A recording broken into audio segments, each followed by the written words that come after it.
स्वागत है बच्चों आपका।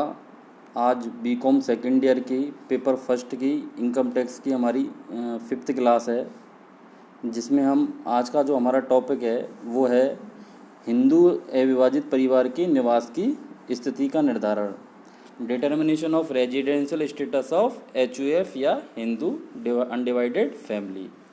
इससे पहले हमने व्यष्टि करदाता की निवास की स्थिति का निर्धारण पढ़ा था। तो मैंने उसमें आपको बताया था कि व्यष्टि करदाता कब निवासी होगा और कब अनिवासी होगा।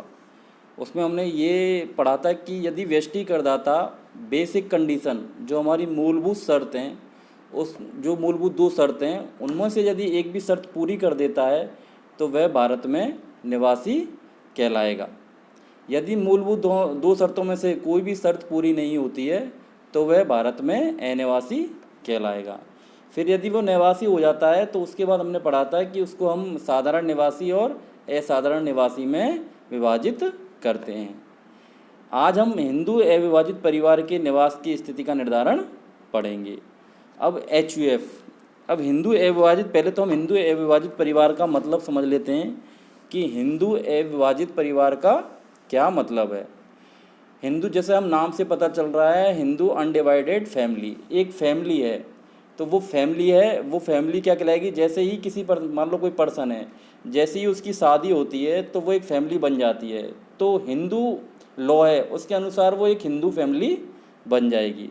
अब इसका जो हिंदू अनडिवाइडेड फैमिली है, यदि इसके पास मान लो कोई पेरेंटल प्रॉपर्टी है तो उस प्रॉपर्टी से यदि कोई इनकम हो रही है, मतलब इंडिविजुअल व्यक्ति ने खुद ने वो प्रॉपर्टी अर्न नहीं करी है या उसके पास कोई पैसा पेरेंटल है, तो उस पेरेंटल जो पैसा है या पेरेंटल जो प्रॉपर्टी है उससे यदि कोई इनकम अर्न हो रही है तो उस पूरी इनकम पर हिंदू अनडिवाइडेड फैमिली के जितने भी सदस्य हैं, चाहे वो माता पिता बच्चे, उनका सभी का उसमें हक होगा या उससे पार्टीशन होगा उस इनकम में। तो अब हिंदू अनडिवाइडेड फैमिली का जो पेरेंटल प्रॉपर्टी या पूर्वजों की प्रॉपर्टी से जो इनकम हो रही है उसमें सारे हिंदू अविभाजित परिवार के सदस्यों का पार्टीशन या पार्ट होगा। अब हिंदू अविभाजित परिवार में जो सबसे सीनियर सदस्य होगा वो उस हिंदू अविभाजित, मतलब वो जो उस पेरेंटल प्रॉपर्टी है या उससे जो भी इनकम हो रही है या जो भी बिजनेस है उसको जो संभालेगा, और वो कौन संभालेगा, जो उस हिंदू अनडिवाइडेड फैमिली का सबसे सीनियर सदस्य होगा उसको हम क्या कहेंगे, कर्ता। जो उस HUF के व्यापार का नियंत्रण एवं कंट्रोल कर रहा है और बिजनेस को चला रहा है, उस व्यक्ति को हम क्या कहेंगे, कर्ता। तो कर्ता कौन है, कर्ता हिंदू अनडिवाइडेड फैमिली का सबसे वरिष्ठ सदस्य है। वह चाहे मेल भी हो सकता है चाहे फीमेल भी हो सकता है। ठीक है, तो हिंदू अनडिवाइडेड फैमिली में क्या कौन कौन मेंबर हो गए, एक तो कर्ता हो गया और एक कर्ता के अलावा जो भी उसके मेंबर हैं वो सब हिंदू अनडिवाइडेड फैमिली के सदस्य हो जाएंगे।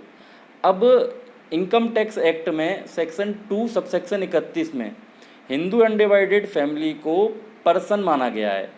पर्सन मैंने बताया था आपको 7 तरीके के होते हैं, individual, HUF, firm, company, association of person, body of individual, artificial, judicial person. तो पर्सन सेक्शन 231 में, सेक्शन 2 सबसेक्शन 31 में HUF को क्या माना गया है, पर्सन माना गया है। तो पर्सन जब माना गया है तो इसको अलग से ही इसका कर निर्धारण होता है HUF का। तो इसमें भी जैसे हमने इंडिविजुअल का पढ़ा कि इंडिविजुअल की 2 मूलभूत या आधारभूत शर्त होती हैं, इसमें भी 2 आधारभूत शर्त होती हैं और 2 एडिशनल कंडीशन होती हैं, अतिरिक्त शर्त। यदि ये भी आधारभूत शर्तों में से यदि एक शर्त को पूरी कर दे या दोनों शर्तों को पूरी कर दे या दोनों में से किसी भी एक शर्त को पूरी कर दे तो HUF भारत में गत वर्ष के लिए निवासी कहलाएगा। अब वो शर्त कौन कौन सी है, तो निवासी होने के लिए जो बेसिक 2 कंडीशन है उसमें से पहली कंडीशन है कि हिंदू अविभाजित परिवार के कार्यों का प्रबंध नियंत्रण, जो HUF के जो भी कार्य हैं, बिजनेस है, उसका कंट्रोल एंड मैनेजमेंट कहाँ पर हो रहा हो, पूर्ण रूप से भारत में हो रहा हो। ठीक है, जो HUF के क्या कहते हैं कार्य हैं, अफेयर्स हैं या वर्क हैं, उसका कंट्रोल और मैनेजमेंट होली कहाँ पे हो रहा हो, इंडिया में पूर्ण रूप से भारत में हो रहा हो या भारत में स्थित हो। और दूसरी शर्त क्या है कि हिंदू अविभाजित परिवार के कार्यों का प्रबंध नियंत्रण आंशिक रूप से भारत में स्थित हो। मतलब इसका मतलब ये हुआ, दोनों बेसिक कंडीशनों का, या तो पूर्ण रूप से भारत में HUF के कार्यों का प्रबंध नियंत्रण हो रहा हो या फिर HUF के कार्यों का पूर्ण रूप से ना होने पर आंशिक रूप से हो रहा हो। इसका अर्थ हम ये भी निकाल सकते हैं कि यदि HUF के कार्यों का प्रबंध एवं नियंत्रण यानी मैनेजमेंट एंड कंट्रोल पूर्ण रूप से भारत के बाहर स्थित है, तभी HUF अनिवासी या नॉन रेजिडेंट कहलाएगा। यदि आंशिक रूप से या पूर्ण रूप से भारत में स्थित है तो HUF भारत में निवासी कहलाएगा। अब ये दोनों कंडीशन हैं। जो पहली कंडीशन है wholly control management in India और partially control affairs control management in India, यदि दोनों में से भी एक भी शर्त पूरी हो जाएगी तो वह भारत में गत वर्ष के लिए क्या कहलाएगा, रेजिडेंट या निवासी कहलाएगा। अब यदि कोई भी HUF करदाता जो HUF है यदि वह भारत में निवासी हो गया तो फिर हम आगे क्या चेक करेंगे, आगे चेक करेंगे उसकी दो एडिशनल कंडीशन को। उसकी दो एडिशनल कंडीशन है जो अतिरिक्त शर्तें हैं, तो उसको हम चेक करेंगे कि वह साधारण निवासी है या नहीं। तो साधारण निवासी जानने के लिए, ऑर्डिनरी रेजिडेंट जानने के लिए हमें क्या करना पड़ेगा, HUF की दोनों एडिशनल कंडीशन को चेक करना पड़ेगा। यदि दोनों एडिशनल कंडीशन एक साथ पूरी होंगी तो वो क्या कहलाएगा, भारत में HUF गत वर्ष के लिए भारत में निवासी के साथ साथ भारत में साधारण निवासी भी कहलाएगी। अब वो एडिशनल कंडीशन क्या है, एडिशनल कंडीशन वही हैं जो इंडिविजुअल की कंडीशन थी। एडिशनल कंडीशन जो व्यष्टि करदाता की अतिरिक्त शर्तें थी वही इसमें हैं HUF में, लेकिन इसमें हिंदू एवं विभाजित परिवार के कर्ता की स्थिति का देखेंगे। इसमें बेसिक कंडीशन में तो उसके कार्यों का प्रबंध नियंत्रण देखेंगे, लेकिन अतिरिक्त शर्तों में हम कर्ता के गत वर्ष में रहने की स्थिति का निर्धारण करेंगे एडिशनल कंडीशन में। तो पहली अतिरिक्त शर्त क्या है, पहली है कि हिंदू एवं विभाजित परिवार का कर्ता गत वर्ष से तुरंत पूर्व के 10 वर्षों में कम से कम 2 वर्ष भारत में निवासी रहा हो। ये पहली एडिशनल कंडीशन है। यानी मान लो अब हमारा ये असेसमेंट ईयर यदि हम मान के चलें, यदि असेसमेंट हमारा ईयर अब मान लो 21-22 चल रहा है तो इसका गत वर्ष होगा हमारा 20-21। वो कह रहा है कि गत वर्ष से तुरंत पहले के 10 वर्षों में कम से कम 2 वर्ष भारत में निवासी रहा हो। तो असेसमेंट ईयर 21-22 चल रहा है, इसका हमारा गत वर्ष क्या होगा 20-21, और उससे तुरंत पहले के गत वर्ष कब से शुरू होंगे, ये होंगे हम बैक में जाते चले जाएंगे 19-20 से, 19-20, 18-19, 17-18, ऐसे करके कुल 10 वर्षों में से कम 2 वर्षों में क्या रहा हो वह भारत में निवासी। भारत में निवासी का मतलब है वही वाली शर्त जो निवासी की शर्त हैं, जो बेसिक कंडीशन है वो चेक करनी पड़ेंगी, 2 वर्ष 182 दिन वाली, ये ठीक है।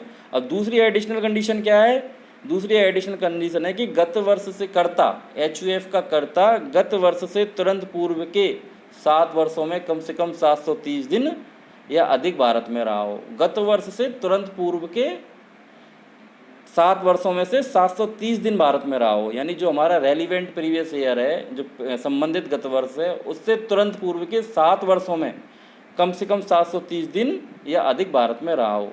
यदि ये दोनों कंडीशन एक साथ पूरी हो जाएंगी तो HUF क्या कहलाएगी, भारत में साधारण निवासी कहलाएगी। यदि HUF इन दोनों कंडीशनों को पूरी नहीं करती है या एक ही कंडीशन पूरी करती है तो वो क्या कहलाएगी, भारत में असाधारण निवासी। तो इससे हमारा क्या अर्थ निकल रहा है HUF से, यदि बेसिक कंडीशन में से एक भी शर्त पूरी हो जाती है तो वह भारत में निवासी कहलाएगी संबंधित गत वर्ष के लिए। यदि बेसिक कंडीशन में से एक भी शर्त पूरी नहीं होती है तो वह संबंधित गत वर्ष के लिए भारत में अनिवासी या नॉन रेजिडेंट कहलाएगी।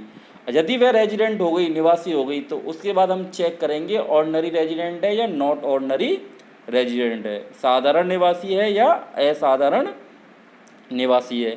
तो साधारण निवासी के लिए दोनों एडिशनल कंडीशन एक साथ पूरी करनी पड़ेंगी, और उसमें हम एडिशनल कंडीशन में क्या देखेंगे, HUF का जो कर्ता है, जो सबसे सीनियर मेंबर है, उसके भारत में रहने की या निवास करने की अवधि का निर्धारण देखेंगे।